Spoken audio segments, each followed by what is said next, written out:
समस्याएं हैं, और स्पेशली जो रोजगार है या फिर जो हम काम करते हैं, स्पेशली जहाँ पे कृषि की बात करते हैं, तो कृषि में जो रसायन और जो होती है और उससे कैंसर होता है, उसके बारे में हम ज्यादा बात करेंगे आज।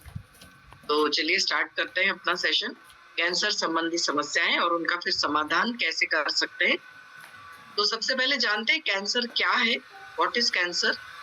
कैंसर एक ऐसा रोग है जिसमें जो हमारे शरीर की कोशिकाएं होती हैं, जो अनकंट्रोलेबल, मतलब कोई उस पर कंट्रोल नहीं रहता, और वो असंख्य मल्टीप्लाई होती जाती है, गुणाकार होती जाती है। मतलब 2 से 4, 4 से 8, 4 से 8, 8 से 16, 16 से ऐसे उनका गुणाकार में वो बढ़ती जाती है।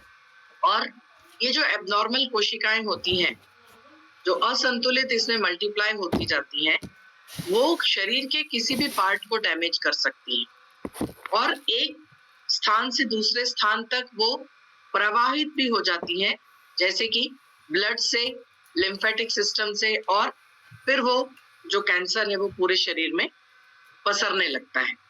कैंसर किसी भी अंग को प्रभावित कर सकता है। इसमें लंग कैंसर हो सकता है, फेफड़ों का, ब्रेस्ट कैंसर, इंटेस्टाइन का, स्किन का कैंसर। मोस्टली कैंसर का जो ट्रीटमेंट है उसमें सर्जरी, कीमोथेरेपी, रेडिएशन थेरेपी और अलग अलग जो थेरेपीज होती हैं वो यूज की जाती हैं कैंसर की कोशिकाओं को शरीर से खत्म करने के लिए। तो बहुत सारे कारण हैं कैंसर के, को फैक्टर्स होते हैं कुछ, लेकिन जो मुख्य कारण देखने को आता है, रूट कॉज, जो जड़ है, तो जड़ यदि हम देखेंगे ना तो हमारे आसपास ही सब मौजूद है।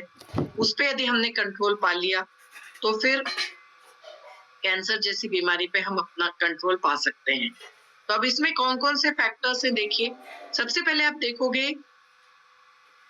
ये सारे जो कारण हैं, देखिए, nutritional deficiency, genetics, poor diet. अब आप सोचोगे पुअर डाइट के कारण कैंसर हो सकता है, बिल्कुल। तो nutritional deficiency, poor diet, immunity, हमारी जो लाइफस्टाइल है, type 2 diabetes, obesity, oxidative stress बढ़ने के कारण, टॉक्सिसिटी, एसिडिटी, एनवायरमेंटल टॉक्सिन, इसके बारे में बात करेंगे हम, स्मोकिंग, अल्कोहल, स्ट्रेस, ये सारे जो कारण हैं, फैक्टर्स हैं। अब उसके साथ साथ फिर कुछ को फैक्टर्स आ जाते हैं न्यूट्रिशनल डेफिशिएंसी में, जैसे macro nutrient deficiency, vitamin deficiency, mineral, खनिज तत्वों की कमियां, और कुछ और भी कमियां जैसे फैटी एसिड्स वगैरह। या फिर विटामिन में यदि बात करेंगे तो vitamin A, vitamin E, vitamin C, इनकी डेफिशिएंसी, इनके कारण होने वाले जो परिणाम है शरीर के ऊपर, उसके कारण भी कैंसर हो सकता है। परसेंटेज वाइज यदि कारण देखेंगे तो आपको दिखेगा सबसे ज्यादा स्मोकिंग के कारण होता है कैंसर, फिर 30% होता है डाइट जो सही नहीं ले रहे हैं, जो जंक फूड है, जो फूड अवेलेबल है मार्केट में, जिसमें तरह तरह के केमिकल्स डाले जाते हैं, उनके कारण हो रहा है। इन्फेक्शन है, और ये कुछ अलग फिर कारण है, occupational, genetics, alcohol, pollution, radiation, others. तो सबसे ज्यादा कारण क्या है? स्मोकिंग, डाइट, इन्फेक्शन और अलग अलग तरह के ऑक्यूपेशन। 2012 से लेके 2030 तक यदि वर्ल्ड वाइड यदि हम देखेंगे तो कैंसर जो है यह बहुत फास्ट दर से बढ़ रहा है। वर्ल्ड वाइड कैंसर केसेस जो हैं वो अगले कुछ सालों में 15-50% की दर से बढ़े हैं। तो मतलब 14 मिलियन, 1.4 करोड़ से 2.1 करोड़ लोगों को कैंसर हो चुका है। वर्ल्ड वाइड कैंसर की जो डेथ्स हैं वो भी प्रोजेक्शन है 60% से बढ़ी है, 8 करोड़ से लेके 13 करोड़ तक। तो इस तरह से कैंसर के पेशेंट्स की जो संख्या है वो बढ़ती जा रही है। भारत में यदि देखेंगे तो 2020 में जो इंसिडेंट्स थे वो 13.92 थे, 21 में बढ़ के 14 लाख हो गए, 22 में बढ़ के 14,61,000 हो गए, और 25 में ये आंकड़ा 15 लाख तक चला गया। और मॉर्टेलिटी यानी उसमें जो डेथ्स हैं वो इस तरह से हो रही हैं। तो ये जो आंकड़ा है, ये ICMR national centre for disease informatics on research studies का है। तो एस्टिमेटेड डेथ्स बहुत बढ़ रही हैं। ओके, तो ये जो है मतलब पुरुषों में और महिलाओं में अलग अलग तरह के कैंसर के होने वाले, जैसे पुरुषों में फेफड़ों का, मुंह का, प्रोस्टेट, टंग और स्टमक का, महिलाओं में ब्रेस्ट कैंसर, सर्विक्स, ओवरी, गर्भाशय और लंग, इस तरह के अलग अलग कैंसर देखने को आ रहे हैं। अलग अलग तरह के कैंसर में क्या है, कोलोरेक्टल कैंसर मतलब इंटेस्टाइन में होने वाला cancer, prostate cancer, leukaemia cancer, pancreatic cancer, pancreas में होने वाला, ओवरी का कैंसर, फेफड़ों में कैंसर, गर्भाशय में, और इस तरह से अलग अलग अंगों में होने वाले कैंसर। तो कैंसर एक मल्टी स्टेज प्रोसेस होता है जिसमें म्यूटेशनल चेंजेस होते हैं, uncontrolled cell proliferation. Cell proliferation का मतलब है बहुत जल्दी फैलना। जो खराब सेल्स बन रही हैं वो बहुत जल्दी जल्दी फैलती हैं और पूरे शरीर को डैमेज करती हैं। मतलब पहले वो उस ऑर्गन को डैमेज करती हैं और फिर रक्त के द्वारा, लिम्फेटिक सिस्टम के द्वारा वो जो गंदी कोशिकाएं हैं, जो खराब कोशिकाएं हैं, वो पूरे शरीर में भी फैल जाती हैं। तो यदि डिटेक्शन सही तरह से नहीं होता है तो फिर कैंसर कोशिकाएं शरीर में फैल भी सकती हैं। अब एक होता है कार्सिनोजेंस। कार्सिनोजेंस का मतलब होता है जो भी पदार्थ है जो कैंसर को पैदा करता है, substance that is capable of causing cancer. So substance which have induced benign and malignant tumor. Benign मतलब दो तरह के होते हैं ये कैंसर, जिसमें बिनाइन जो होता है वो फैलने वाला होता है, मैलिग्नेंट जिसके कारण डेथ हो सकती है। तो ये कार्सिनोजेंस या फिर जो क्रॉनिक टॉक्सिन्स हैं, कार्सिनोजेंस या क्रॉनिक टॉक्सिन्स रिपीटेडली हमारे शरीर के अंदर जा रहे हैं और उनका जो परिणाम है, उनका जो एक्सपोजर है हमारे शरीर के ऊपर ज्यादा ड्यूरेशन के लिए है। एक बार शरीर के अंदर चले गए या फिर बार बार हम उन्हीं चीजों के संपर्क में आते हैं, उनको बोलते हैं क्रॉनिक टॉक्सिन्स, और उनके कारण जो हार्मफुल इफेक्ट्स आते हैं और फिर कैंसर उनसे डेवलप होता है। तो ये कोई भी हो सकते हैं कारण, कार्सिनोजेंस बहुत सारे हो सकते हैं, वायरस है, कोई भी केमिकल सब्सटेंस है, रेडिएशंस हैं, जो किरणें हैं, जो ज्यादा हम जो दवाइयां लेते हैं उनके कारण उत्पन्न होने वाले टॉक्सिन्स। और तो इन जो ये जो कार्सिनोजेंस है, इनको बोला जाता है कार्सिनोजेंस क्योंकि इनसे कैंसर उत्पन्न हो सकता है। एबिलिटी ऐसी हो जाती है कि हमारे शरीर के अंदर जब ये केमिकल्स या फिर जब ये कोई कार्सिनोजेन शरीर के अंदर प्रवेश करता है तो वह परेशान करता है और हमारे शरीर में कैंसर उत्पन्न हो जाता है। इस स्लाइड का आप एक पिक्चर ले सकते हो। ये जो है बहुत सारे पदार्थ हैं, बहुत सारी ऐसी केमिकल्स हैं जो ऑक्यूपेशन है उनके कारण जो हम संपर्क में रहते हैं, मतलब जो हम काम कर रहे हैं, जैसे फार्मर्स हैं, किसान हैं, वो दिन भर जो काम करते हैं, या फिर जो और भी कोई उद्योग में लगे हुए हैं, चमड़ा का काम है, डाई का काम है, मेटल का काम करने वाले लोग हैं, तो ऑक्यूपेशनल कार्सिनोजेंस उसको हम अवॉइड नहीं कर सकते और उनके कारण जो कैंसर होता है। तो international agency for research on cancer IARC, इन्होंने कुछ ऐसे कार्सिनोजेंस को कैटेगराइज किया है, उनकी ग्रुप बनाई है, उसमें कुछ नॉन कार्सिनोजेंस हैं। तो उसका डिस्क्रिप्शन ऐसे आता है, पहला है नॉन कार्सिनोजेनिक, मतलब जो पदार्थ हैं जिनके कारण कैंसर हो सकता है वो है नॉन कार्सिनोजेनिक। वो है ionising radiation, smoking, UV radiation, air pollution और अल्कोहलिक ड्रिंक्स। दूसरी कैटेगरी आती है प्रोबेबली कार्सिनोजेनिक, मतलब इनसे कैंसर हो सकता है, उसको बोलते हैं नाइट में काम करने वाले, night work, red meat, very hot drinks, DDT या फिर पेस्टिसाइड्स, ये इंपॉर्टेंट है बहुत, और हेयर ड्रेसर या फिर बार्बर, मतलब नाई के यहाँ जाके जो आप केमिकल छिड़काव होता है, हेयर ड्रेसिंग हम जो करवाते हैं वहां पे जो छिड़काव होता है उसके कारण होने वाला कैंसर।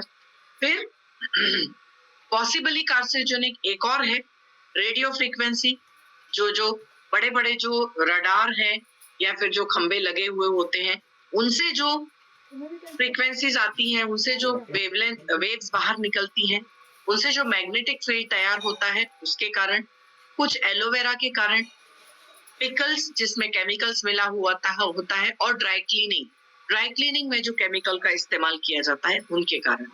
और कुछ और ऐसे होते हैं जिनको क्लासिफाई नहीं किया है, लेकिन उनके कारण भी कैंसर होता है। कैफीन, जिसको हम चाय और कॉफी में लेते हैं, टी, एक्रिलिक फाइबर्स, जो फाइबर्स हैं, एक्रिलिक यानी जो सिंथेटिक फाइबर्स होते हैं, और पावर फ्रीक्वेंसी इलेक्ट्रिकल फील्ड्स जो होती हैं, जो लोग वहां काम करते हैं, और स्टैटिक इलेक्ट्रिक और मैग्नेटिक फील्ड, जो स्टैटिक फील्ड तैयार होता है हमारे मतलब यदि हम कोई कपड़े के संपर्क में आते हैं, या फिर किसी के भी संपर्क में आने से जो इलेक्ट्रिसिटी निर्माण होती है, उसके कारण होने वाला। तो इनको कहते हैं ऑक्यूपेशनल कार्सिनोजेंस। ये कौन कौन से हैं? कार्सिनोजेन, ऑक्यूपेशन और कैंसर का टाइप। एस्बेस्टॉस, सभी को पता होगा एस्बेस्टॉस, ये कंस्ट्रक्शन में काम आता है, लंग कैंसर होता है इससे। बेंजीन, लेदर बनाने में काम आता है, इससे ल्यूकेमिया होता है। बेंजीडिन, ये डाई करने में और रबर के मैन्युफैक्चरिंग में काम आता है, इससे होता है ब्लैडर का कैंसर। क्रोमियम, जो लोग मेटल का काम करते हैं, उनको लंग कैंसर होता है क्रोमियम के कारण। आर्सेनिक, पेस्टिसाइड्स है, कीटनाशक, उसमें आर्सेनिक ज्यादा मात्रा में होता है, उसके कारण होता है लंग, स्किन और लिवर का कैंसर।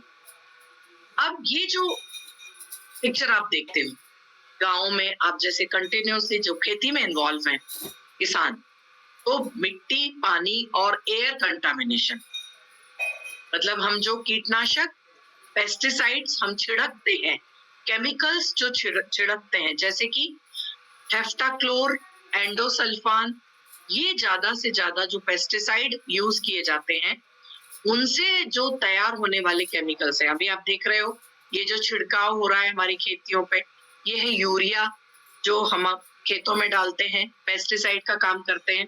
नाइट्रोजन का एक सोर्स होता है यूरिया, जिससे प्लांट्स को नाइट्रोजन मिले, और ये जो कीटनाशक है ये डायरेक्टली मतलब इस पे डाला जा रहा है, जड़ों पे डाला जा रहा है, और ये जो सब्जी तैयार हो गई है, वो कीटनाशक मतलब कीड़े मकोड़ों को और जो अलग अलग इंसेक्ट्स हैं, उनको दूर करने के लिए जो डाला जा रहा है। तो इसके कारण जो हमारे शरीर के अंदर जो केमिकल्स जाते हैं, उनको कार्सिनोजेंस बोलते हैं। तो हैवी मेटल्स जैसे कि आर्सेनिक, कैडमियम, तो ये जो कार्सिनोजेंस हैं, ये बहुत ज्यादा खतरनाक है। कहाँ से आ रहे हैं ये? कृषि से डाले हुए। तो जो एक आपने सुना होगा, तो इससे क्या होता है कि जो कंटिन्यूअस जब जो ये कीटनाशकों का उपयोग होता है, तो वहां की जो खेती है, वहां की जो जमीन है, वो पूरी तरह से खराब हो गई है। कुछ गांवों में इनके जो क्या है, ये हैवी मेटल जैसे आर्सेनिक, कैडमियम, यूरेनियम, यहाँ तक कि यूरेनियम भी पाया गया है, इनको कार्सिनोजेंस बोलते हैं। कुछ गांवों में यूरेनियम का लेवल हद तक बढ़ गया है, कुछ गांव में सेफ लिमिट तक है। अब ये जो कंटिन्यूअसली हम पेस्टिसाइड्स डालते हैं, इरिगेशन होता है, या फिर कई बार पुअर ड्रेनेज होता है, मतलब जो छिड़काव हुआ है, वह छिड़काव पानी के जरिए भी हमारे घरों में आता है। लीचिंग ऑफ पेस्टिसाइड्स इनटू और जो फ्लड इरिगेशन है, ग्राउंड वाटर में चला जाता है, फ्लड इरिगेशन होता है, और पुअर ड्रेनेज जो है, उसके कारण जो पानी है वह भी गंदा हो रहा है। तो इसको पंजाब के कुछ गांव में, मालवा रीजन है, वहां पे तो यह बहुत ज्यादा हो गया, और वहां के जो लोग हैं, उनको, काफी लोगों को कैंसर हुआ है, उसको कैंसर बेल्ट ही घोषित कर दिया। वहां पे तो कुछ ट्रेन भी ऐसी चलती है जिसको कैंसर ट्रेन बोला जाता है। तो पेस्टिसाइड जो है, ये पूरे भारत देश में इसको बोलते हैं पॉइजनिंग इन इंडिया। कहाँ का बहुत ज्यादा लोगों में बढ़ते जा रहा है, कैंसर इंसिडेंट डेटा है ये। तो मालवा रीजन ऑफ, जो पंजाब का मालवा रीजन है, उसको कैंसर बेल्ट बोलते हैं, उसको hot spot of cancer cases बोला गया है। तो जो स्टडीज हैं वो क्या बोलती हैं कि 10,000 लोगों में 1,00,000 लोगों में, सॉरी 10,000 नहीं, 1,00,000 लोगों में 136 केसेस जो हैं यह कैंसर के होते हैं। नेशनल लेवल पे यह आंकड़ा 80 है। इस तरह से जब कैंसर बढ़ता है, डिस्ट्रिक्ट लाइक मुक्तसर, मानसा, बठिंडा, इसमें तो बहुत ज्यादा केसेस रिपोर्ट किए गए हैं। अब ये यहाँ पे आप जो चित्र देख रहे हो, इस तरह से कीटनाशकों का वेपर फॉर्म में, जो देखिए आप ये पीठ पे लेके जो ये कीटनाशक है, हम सोचते हैं कि यह जो फलों को खराब करने वाले जो कीड़े मकोड़े हैं, जो पेस्टिसाइड इंसेक्ट्स हैं, उनको खत्म करने के लिए ये जो कीटनाशक का छिड़काव होता है। तो ये जो कीटनाशक है यह मिट्टी में जाता है, मिट्टी के द्वारा जड़ में आता है और पत्तियों में, फलों में, फूलों में सब जगह लगा रहता है। इनको या यदि हम वॉश भी करें, इनको धोएं भी, तो भी फिर ये बाहर नहीं निकलता है। और कहाँ जा रहा है? हमारे शरीर के अंदर, लंग्स में। अब ये जो काम कर रहा है, इसके तो लंग्स पूरी तरह से खराब हो गए होंगे, क्योंकि कीटनाशक पूरी तरह से शरीर के अंदर प्रवेश कर रहा है। ये देखिए, इस तरह से जो छिड़काव होता है, बल्क में जो ये छिड़काव होता है, मतलब मशीनों के द्वारा कीटनाशकों का छिड़काव। अब यहाँ पे जब ये ड्रेनेज है, जो फर्टिलाइजर हमने यूज किए, जो कीटनाशक हमने यूज किए कृषि में, वो जो उसका जो रेसिड्यू है, वो ड्रेनेज के द्वारा पानी के स्रोत में जा रहा है, पानी को पॉल्यूट कर रहा है, पानी को प्रदूषित कर रहा है। तो फर्टिलाइजर कॉजिंग वाटर पॉल्यूशन, ये जो खेतों से डायरेक्ट पानी के स्रोत में जा रहा है, ठीक है। अब ये जो पानी लोग पिएंगे, गांव के लोग पिएंगे, तो वो फिर जो केमिकल्स हैं, जो इंसेक्टिसाइड्स के द्वारा जो केमिकल्स हैं, वो कहाँ पे जाते हैं? हमारे शरीर के अंदर। अब देखिए, स्पेशल ये जो स्लाइड है, ये पेस्टिसाइड्स, कीटनाशक, इसका छिड़काव हो गया।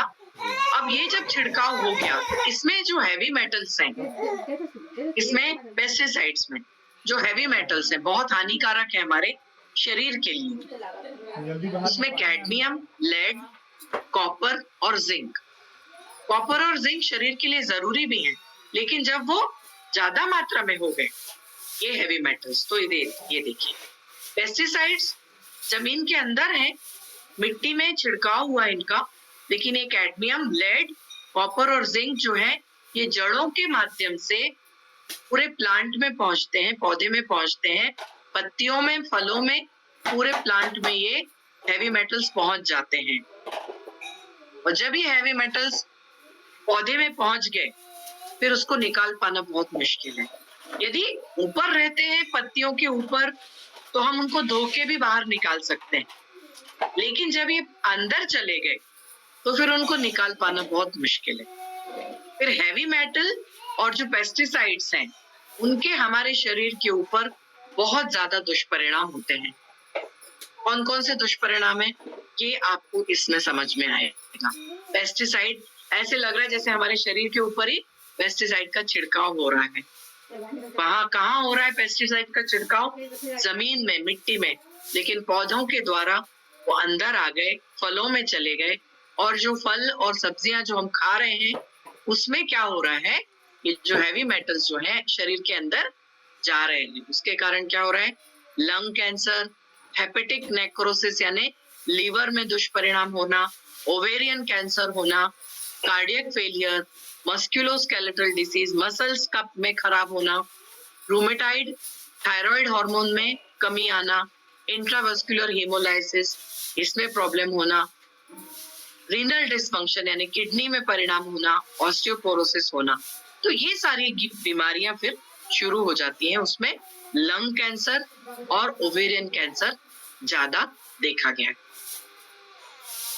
अब इसमें कैंसर डेवलपमेंट में क्या होता है, एक नॉर्मल सेल है, वो दूसरी सेल को खराब करती है, ये डिफेक्टिव सेल्स हैं, और फिर कैंसर जो है ये अनकंट्रोल्ड ग्रोथ होती है, कोई उस पे किसी भी चीज का कंट्रोल नहीं होता। एक खराब सेल वो दूसरी को खराब करेगी, तीसरी को खराब करेगी, और उसकी फिर ग्रोथ होती जाएगी।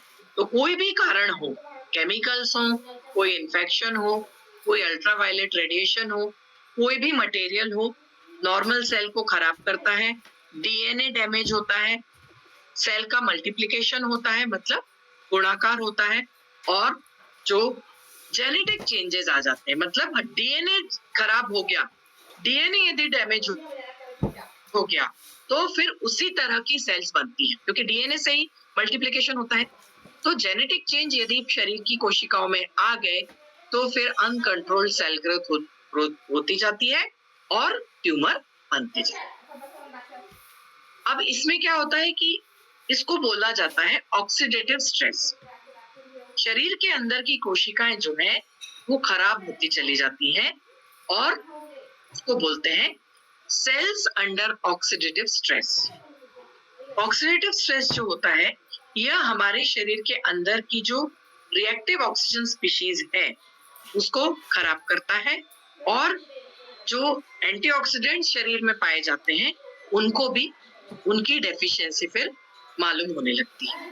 तो शरीर के अंदर जो एंटीऑक्सीडेंट्स हैं वह भी खराब हो गए, और फिर क्या हो गया, जो ऑक्सीडेटिव स्ट्रेस है यह बढ़ते चला गया, तो शरीर की कोशिकाएं पूरी डैमेज होती चली जाती है और फिर कैंसर डेवलप हो जाता है।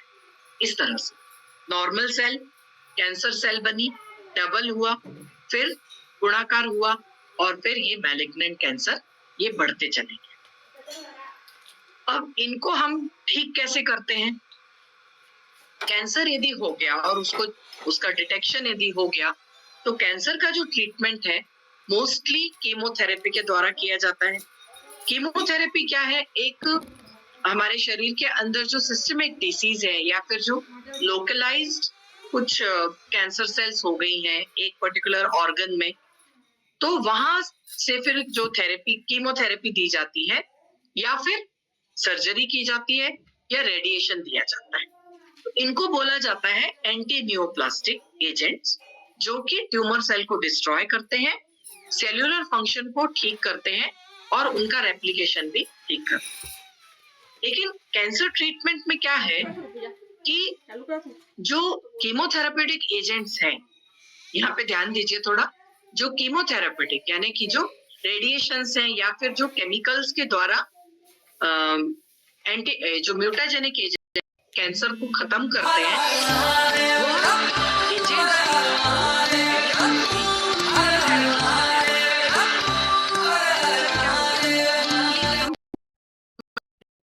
लेकिन उसके कारण क्या हो रहा है, फ्री रेडिकल्स का निर्माण हो रहा है जो कि दूसरी जो कोशिकाएं हैं डैमेज करते हैं, सेलुलर डैमेज।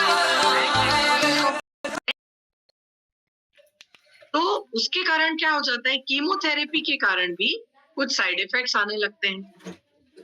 सिस्टमिक टॉक्सिसिटी बढ़ गई, उसके कारण जो आरओएस है वो इंड्यूस हो गया और इंट्रासेल्यूलर सोर्सेस जो हैं शरीर के अंदर बढ़ गए, जिसके कारण फ्री रेडिकल्स ज्यादा बन गए। उसके कारण क्या हो गया, आरओएस इंड्यूस ऑक्सीडेटिव डैमेज बढ़ गया, और यदि रेडॉक्स स्टेट है, ऑक्सीडेटिव स्ट्रेस बढ़ गई तो ऑक्सीडेटिव स्ट्रेस बढ़ेगा और फिर इम्बैलेंस आ जाएगा। तो उसके लिए हमें करना क्या है? तो कीमोथेरेपी एक लास्ट सॉल्यूशन नहीं है। सॉल्यूशन क्या है? हमारे शरीर में ज्यादा से ज्यादा क्या होना चाहिए? एंटीऑक्सीडेंट्स। एंटीऑक्सीडेंट्स ही हमारे शरीर के लिए एक ऐसे प्रिसीजन वेपन्स हैं जो कि कैंसर नामक जो वॉर है, ये वॉर है हमारे शरीर में जो कोशिकाएं हैं, हमें कैंसर के विरुद्ध युद्ध करना है। तो कीमोथेरेपी से जो टॉक्सिसिटी इंड्यूस हुई है उसके अगेंस्ट हमें लड़ना है, तो क्या करना पड़ेगा? एंटीऑक्सीडेंट्स की मात्रा बढ़ानी पड़ेगी। एंटीऑक्सीडेंट यदि हम साइड बाय साइड एंटीऑक्सीडेंट देते हैं तो क्या होगा, यह एक तो कीमोथेरेपी में इंटरफेयर नहीं करते हैं, टॉक्सिसिटी जो होती है, साइटोटॉक्सिक इफेक्ट होते हैं कीमोथेरेपी से, उनको कम करते हैं, नॉर्मल टिश्यू को प्रोटेक्शन देते हैं और पेशेंट का सर्वाइवल बढ़ाते हैं और उनसे हमें कुछ अच्छे परिणाम भी मिलते हैं। तो हमें करना क्या है? एक ही सॉल्यूशन है, कीमोथेरेपी चलेगी, उसके साथ साथ एंटीऑक्सीडेंट्स की जो मात्रा है वह हमारे शरीर में बढ़ानी पड़ेगी। एंटीऑक्सीडेंट से हम कैंसर को प्रिवेंट भी कर सकते हैं। फ्री रेडिकल्स जो कि कैंसर को डेवलप करता है, तो फ्री रेडिकल क्या है? हाईली रिएक्टिव केमिकल्स हैं जो हमारे शरीर की कोशिकाओं को नुकसान पहुंचाते हैं। इसमें यदि इसकी मात्रा बढ़ गई तो हमारे शरीर के लिए हानिकारक होता है और डीएनए, प्रोटीन, सेल मेम्ब्रेन सबको ही डैमेज करता है।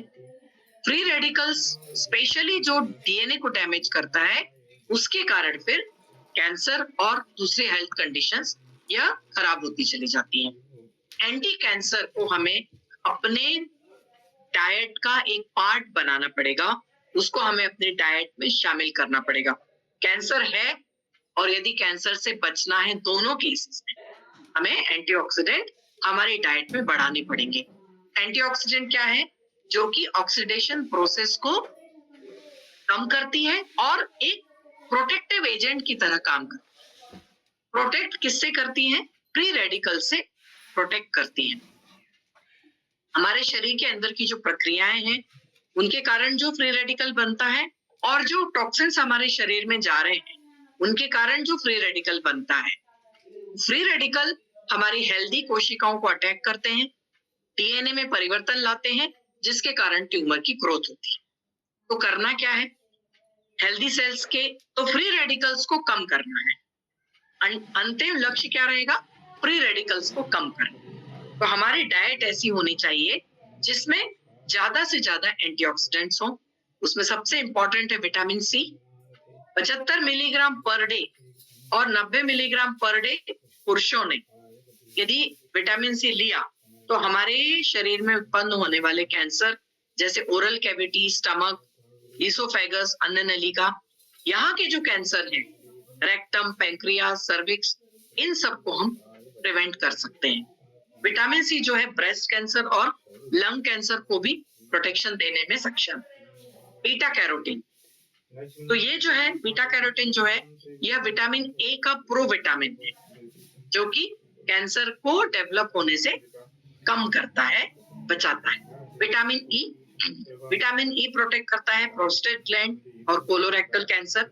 Vitamin E 15 milligram per day के हिसाब से यदि लिया तो एंटीऑक्सीडेंट की तरह काम करेगा।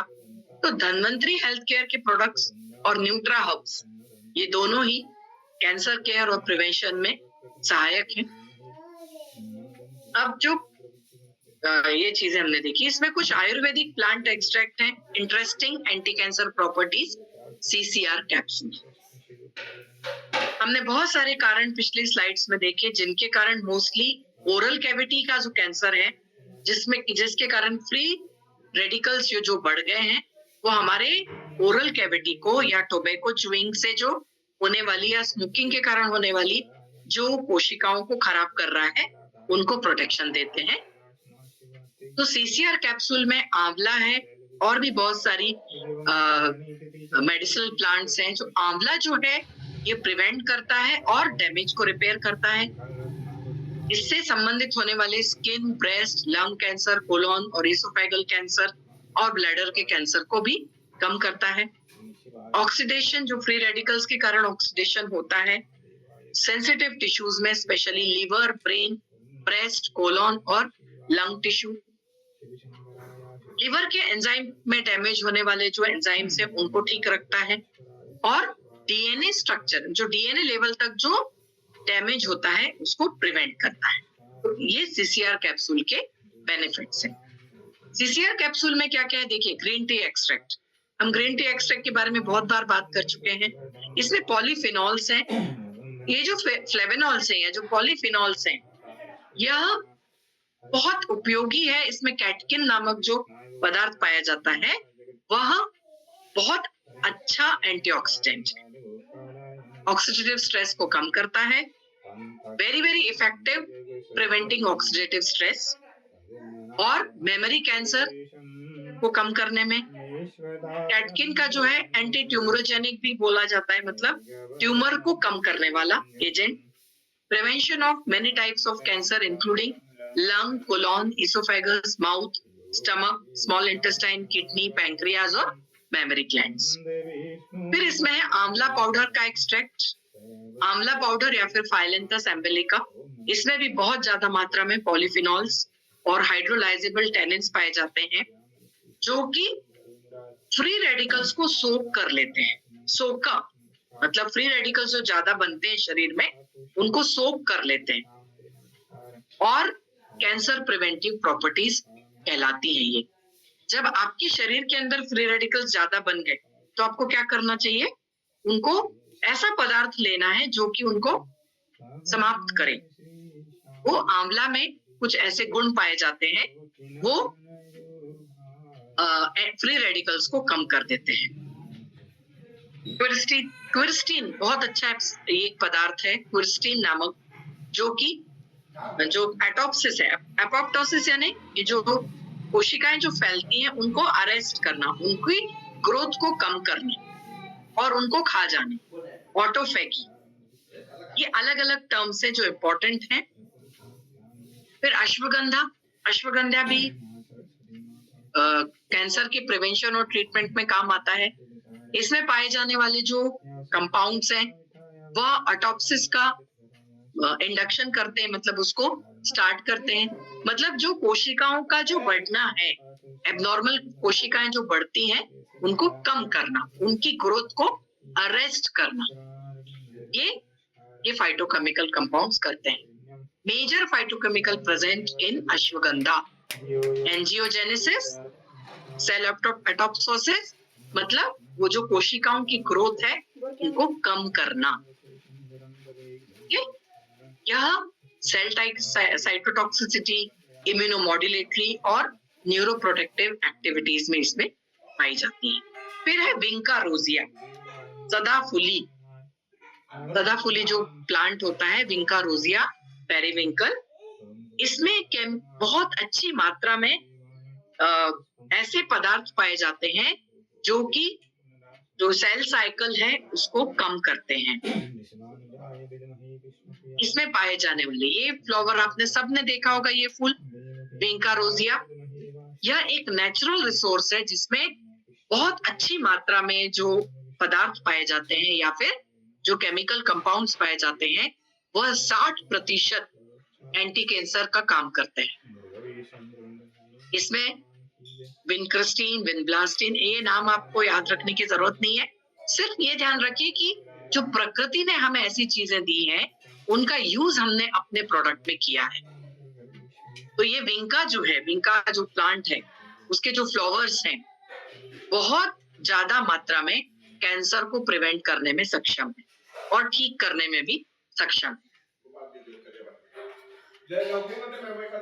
ऑरेक 99 ये जो टैबलेट है, चुएबल टैबलेट, इसमें करक्यूमिन है, प्योर करक्यूमिन, स्ट्रॉन्ग एंटीऑक्सीडेंट है। प्योरेस्ट फॉर्म कटर इसमें हल्दी का है, इसमें एंटीसेप्टिक प्रॉपर्टीज हैं। इसमें जो भी घाव होते हैं हमारे मुंह के अंदर, अल्सर होते हैं, सॉफ्ट स्किन टिश्यू इंजुरी होती है, मतलब जो कि कैंसर बन सकती है, हमारे गैस्ट्रोइंटेस्टाइनल अल्सर जो होते हैं, पचन तंत्र में होने वाले अल्सर, इसके कारण होने वाले कैंसर को प्रिवेंट करने में ये ऑरिक 99 सक्षम है, बिकॉज इसमें एंटीबैक्टीरियल है। सबसे ज्यादा तो क्या है, इसमें नेचुरल इम्यून बूस्टर है और सबसे ज्यादा स्ट्रॉन्ग एंटीऑक्सीडेंट है। तो हल्दी जो है यह एंटीसेप्टिक है, एंटीऑक्सीडेंट है, स्ट्रॉन्ग एंटीऑक्सीडेंट है। कंटिन्यूअस इसका यूज करके दिन में 1 या 2 लोजेंजेस डेली लेके कैंसर के को प्रिवेंट किया जा सकता है। यदि आप ऑलरेडी डिसीज कंडीशन है तो 3 से 4 लोजेंजेस डेली ली जा सकती है। ओमेगा रिच, यह भी बहुत अच्छा प्रोडक्ट है। इसमें जो पाए जाने वाले ओमेगा 369 फैटी एसिड हैं, इसके कारण भी हम बहुत सारे स्पेशली जो एंटीऑक्सीडेंट हैं शरीर के अंदर ले सकते हैं और हमारे शरीर के डैमेज को बचा सकते हैं। उसके बाद है green rich capsule, enhanced formula है यह। इसका आपको यदि आप देखोगे ये क्या दे रहा है हमें, एंटीऑक्सीडेंट सपोर्ट। इससे अच्छा तो कोई प्रोडक्ट ही नहीं है। कंटिन्यूअसली आपको रोज 1 या 2 ग्रीन रिच कैप्सूल लेना है, जिसके कारण आप कंटिन्यूअसली शरीर के अंदर एंटीऑक्सीडेंट जाते रहेंगे। क्योंकि कैंसर क्यों बढ़ता है? हमारे शरीर के अंदर होने वाले फ्री रेडिकल्स की संख्या बढ़ने के कारण कैंसर बढ़ता है। उसके लिए हमें चाहिए फुल एंटीऑक्सीडेंट सपोर्ट। फिर है detoxify capsule, body toxin cleanser. इसमें जो 33 नेचुरल हर्ब्स हैं, उसको लेके 100% नेचुरल है। डिटॉक्सिफाई हर्ब टोटल बॉडी को क्लीन करने का काम करती है। 33 अलग अलग जो इसमें मेडिसिन हैं, 700 टाइप के डिफरेंट टॉक्सिक हमारे शरीर के अंदर पाए जाते हैं। किसी भी तरह का टॉक्सिन शरीर को डैमेज कर सकता है। एक्सटर्नल टॉक्सिन भी हो सकता है और शरीर के अंदर उत्पन्न होने वाला टॉक्सिन भी हो सकता है। एक्सटर्नल और toxin formed by inside our body, किसी भी तरह के उनसे जो कैंसर उत्पन्न होता है, उसके लिए डिटॉक्सिफाई कैप्सूल। नवचेतन कल्पम, नवचेतन कल्पम में जो है, जो कोशिकाएं खराब हो गई हैं, उसको हमें ठीक करने के लिए लेना है Navchetan Kalpam. Unique combination of powerful herb जो कि नेचुरली हमारे शरीर की स्वास्थ्य को बढ़ाएंगी और विगर को एनहांस करेंगी। मतलब शरीर के अंदर की जो शक्ति है, जो कोशिकाएं खराब हो जाती हैं, उनको क्या चाहिए? एक पुनर्निर्माण चाहिए। उसके लिए है नवचेतन कल्पम, जो कि heart health, brain health, sexual health, liver health, kidney health और इम्यूनिटी को बढ़ाने में उपयोगी है। वुमन केयर सिरप स्पेशली महिलाओं के लिए, इसमें पाए जाने वाले अशोक तत्व आंवला, जिसकी हमने पहले बात की, सौंठ, लोद्र, गिलोय। गिलोय में भी बहुत अच्छी मात्रा में पुनर्निर्माण करने की शक्ति होती है। अश्वगंधा हम पहले भी बात कर चुके हैं। शतावरी, हर, बहेड़ा, अर्जुन, विदारिकन, ये जितनी भी मेडिसिनल प्लांट्स हैं, आयुर्वेदिक सप्लीमेंट है, उससे क्या होगा कि शरीर के अंदर जो टॉक्सिन्स हैं, शरीर के अंदर जो फ्री रेडिकल्स हैं, उनको कम करने की क्षमता इन सारे मेडिसिनल प्लांट्स में होती है। इनमें पाए जाने वाले जो इंग्रेडिएंट्स हैं, घटक हैं, उनमें होती है। और जो अलग अलग तरह के जो कैंसर उत्पन्न होने की संभावना होती है, वह कम होता है। एपिक्योर ड्रॉप्स, 60% पॉपुलेशन है जो टोबैको, अल्कोहल लेती है। हैबिट, अलग अलग जो व्यसन हो जाते हैं और जल्दी बहुत अर्ली स्टेज में हमारे शरीर का स्वास्थ्य खराब होता है। इसमें ही देखिए क्या क्या है। कुटकी, कंटकारी, पुनर्नवा, भृंगराज, निशौत, भुई आंवला, विदारी कंद, कालमेघ, अर्जुना, नागकेशर, नीम, गिलोय, तेजपत्रा, हरड़, बहेड़ा, तुलसी। तो ये जो कुछ इंपॉर्टेंट जड़ी बूटियों को मिला के ये जो बनाया है एपिक्योर ड्रॉप्स, उसमें भी क्या होगा कि जो एडिक्शंस हैं, जिनके कारण शरीर खराब हो रहा है, जिनके कारण फ्री रेडिकल्स बढ़ रहे हैं, वह एडिक्शन खत्म होगा, विल पावर उसकी खत्म हो जाएगी और हमारे शरीर के जो अलग अलग इंपॉर्टेंट पार्ट्स हैं, वाइटल ऑर्गन्स है, लिवर, लंग्स, उनको प्रोटेक्शन मिलेगा और शरीर के अंदर की टॉक्सिसिटी भी कम होगी। 10 ड्रॉप्स दिन में 3 या 4 बार इसे आप। CCR life juice, CCR life juice, यह भी बहुत अच्छा प्रोडक्ट है कैंसर प्रिवेंशन के लिए और कीमोथेरेपी के साथ साथ देने के लिए। अब इसमें भी देखिए क्या है। ग्रीन टी, आंवला, अश्वगंधा, बारहमासी यानी सदाफुली, जो प्लांट हमने सीसीआर कैप्सूल में देखा, श्याम तुलसी, पपाया लीफ, नोनी फ्रूट, टर्मरिक, जिंजर, लेमन, पुनर्नवा, अचनार और दालचीनी। यह भी क्या करता है? डैमेज को बचाता है। जितने भी इसमें जो औषधियां हैं, ये शरीर के अंदर जो डैमेज है, जो हैवी मेटल्स गई हैं या फिर जो टॉक्सिक गए हैं, उनको, जो कोशिकाओं को खराब करते हैं, डीएनए लेवल तक खराब करते हैं, उनको प्रिवेंट करता है। कैंसर पेशेंट को साथ साथ दिया जा सकता है उसकी मेडिसिन के साथ साथ। डीएनए को डैमेज करने में कीमोथेरेपी से जो कोशिकाएं डैमेज होती हैं, रेडिएशन थेरेपी से जो कोशिकाएं डैमेज होती हैं, उनको प्रिवेंट किया जा सकता है सीसीआर लाइफ से। तो disease free life, CCR life क्या है? डिसीज फ्री लाइफ जीने के लिए complete body care. 30 ml juice, 30 ml पानी के साथ। बहुत अच्छा प्रोडक्ट है CCR लाइफ।